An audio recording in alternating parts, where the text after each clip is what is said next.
Manchar police स्टेशनच्या landline दूरध्वनी क्रमांक चालू करण्यासाठी सालीम बशीर इनामदार यांचे मंचर पोलिसांना निवेदन। आप पक्षाचे पुणे जिल्हा संघटक सालीम इनामदार यांनी मंचर पोलीस स्टेशनला निवेदनात म्हटले आहे की मागील 2 महिने मंचर पोलीस स्टेशनचा लँडलाईन फोन नंबर बंद येत आहे।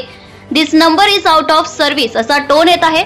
मंचर पोलीस हद्दीत व आसपास चोऱ्याचे प्रमाण वाढले आहे। काही गैरप्रकार राष्ट्रीय महामार्गावर घडत असतात, काही अपघात होतात, लोकांना मदतीची आवश्यकता असते।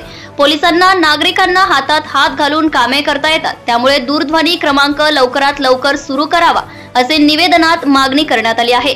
ब्युरो रिपोर्ट, तुफान न्यूज चॅनल, मंचर। मी सालीम इनामदार, आम आदमी पार्टी पुणे जिल्हा संघटक। मंचर पोलीस स्टेशन येथे 4 महिने झाले टेलिफोन दूरध्वनी नंबर बंद आहे। कधी मंचर पोलीस स्टेशनला नागरिकांना इमर्जन्सी कॉल करायला लागला, काही घडलं मंचर शहरात, तर नागरिकांनी कॉल करायचं कोणाला असा प्रश्न मंचर शहरात सर्व नागरिकांना पडलाय। ती माजी गृहमंत्री असतील, SP साहेब असतील, यांना सगळ्यांना विनंती आहे, मंचर पोलीस स्टेशनला पण विनंती आहे, हा नंबर टेलिफोन नंबर आहे ते तात्काळ चालू करण्यात यावा, अन्यथा येत्या 3 ते 4 दिवसात आम्ही मंचर पोलीस स्टेशनला ठिय्या आंदोलन करू।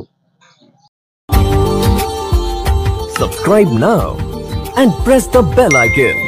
Never miss an update.